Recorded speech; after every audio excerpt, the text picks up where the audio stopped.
Vítame vás v najnovšom AI podcast generovanom vydaní newslettera Stredaj. Dnes sa teda pozrieme na tie najčerstvejšie novinky zo sveta umelej inteligencie. A bude to pestré od, povedal by som, dosť znepokojujúcich vecí ohľadom súkromia, až po naozaj vzrušujúce nástroje, ktoré si môžeme rovno vyskúšať. Tak poďme na to.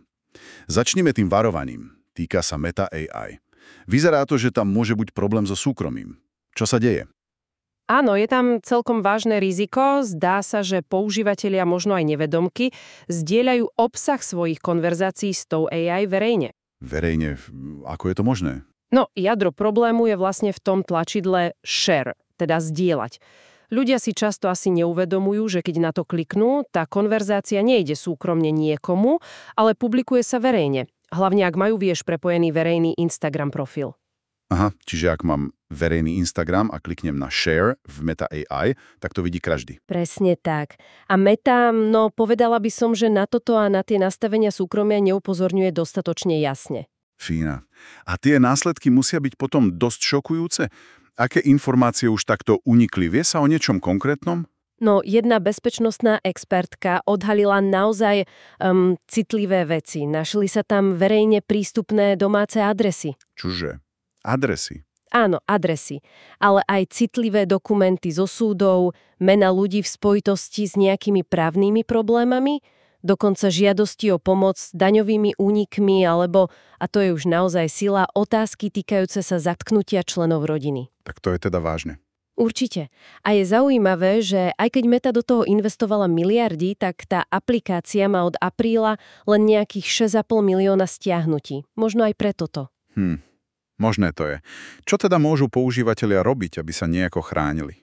To najdôležitejšie je naozaj si dávať pozor a radšej neklikať na to tlačidlo share v Meta AI, alebo si byť 100% istý, kam to ide. Jasné. Potom samozrejme dôkladne skontrolovať všetky nastavenia súkromia na všetkých Meta účtoch, ktoré máte prepojené, a asi najlepšie je pristupovať ku každej konverzácii s AI s tým, že teoreticky by mohla byť zverejnená.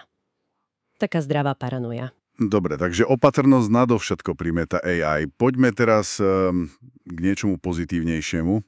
Google na tej svojej konferencii I.O. predstavil množstvo AI noviniek a vraj 5 z nich je už dostupných na vyskúšanie. Presne tak. Google ide teraz veľmi dopredu s integráciou AI, takže poprvé je tu Imagen 4, to je ich vylepšený generátor obrázkov. Imagen, áno, ten poznáme. Čo je tam nové? No teraz by mal oveľa lepšie zvládať text v obrázkoch, čo bol častý problém.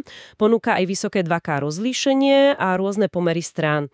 A dá sa vyskúšať buď v aplikácii Gemini alebo v Google Workspace. Super, lepší text v obrázkoch, to sa hodí. Čo ďalej? Potom je tu Deep Research. Ten je teraz priamo v Gemini appke. Novinkou je, že umožňuje nahrať vlastné PDF-ka alebo obrázky. Aha, čiže môžem kombinovať informácie z webu s mojimi vlastnými dátami? Presne. Vieš si tak urobiť hĺbkovú analýzu, kde AI pracuje nielen s verejnými dátami, ale i s tvojimi internými podkladmi. Veľmi užitočné pre výskum alebo nejaké komplexné projekty. To znie dobre. A bolo tam niečo aj pre programátorov však? Áno, spomínali Jules. To má byť taký autonómny kódovací agent. Beží na Gemini 2.5 Pro. Autonómny agent. Čo to znamená? No, že dokáže sám napríklad nájsť a opraviť chyby v kóde, povedzme na GitHube, alebo dokonca implementovať nové funkcie a pripraviť tzv. Pull request, teda návrh na zlúčenie zmien. Wow. AI ako kolega programátor. V podstate áno. Zatiaľ je to teda v public beta verzii, takže sa testuje. Jasné. Štvrtý nástroj bol tuším Stitch. Ten je pre koho? Ten je skôr pre dizajnerov. Dokáže transformovať nejaké textové zadanie alebo dokonca len náčrt na návrh používateľského rozhrania UI pre desktop aj pre mobil. Z náčrtu UI design, to je zaujímavé a dá sa to aj nejako použiť? Áno, výsledok sa dá exportovať buď priamo ako kód, teda CSS a HTML, alebo do Figmy, čo je veľmi populárny dizajnerský nástroj. Takže AI pomáha už aj s vizuálom a ten piatý nástroj bol View 3, však to je na video. Áno, to je ich generátor videa. A konečne generuje videa aj so zvukom. So zvukom, to je veľká vec. Presne, od zvukových efektov až po dialógy, je dostupný v Gemini appke a tiež cez Vertex AI, čo je tá ich cloudová platforma. Na zvuk vo videu sme čakali dlho, ale počul som, že Google spustil aj nejaké VO3 Fast.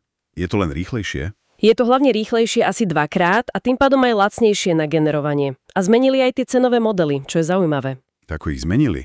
No tí predplatitelia Pro, čo platia okolo $20 mesačne, teraz dostanú možnosť vygenerovať 3 videá denne v 720p kvalite a k tomu 1000 kreditov, čo je asi lepšie ako ten pôvodný jednorazový trial. To znie férovejšie. Áno. A potom je ultraplán za $250, kde je v podstate neobmedzený prístup a oveľa viac kreditov.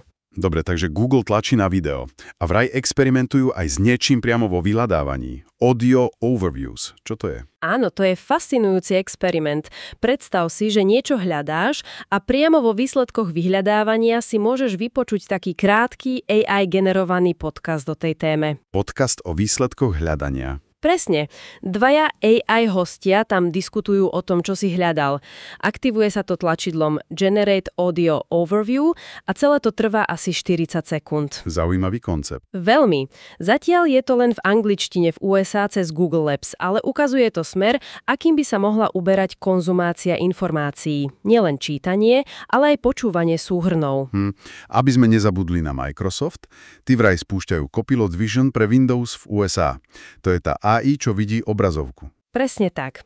Copilot Vision dokáže sledovať obsah obrazovky v reálnom čase a ponúka ti kontextovú pomoc na základe toho, čo vidí. Ako to funguje? No, má napríklad funkciu Highlights, ktoré ti ukáže, kam máš kliknúť pre ďalší krok.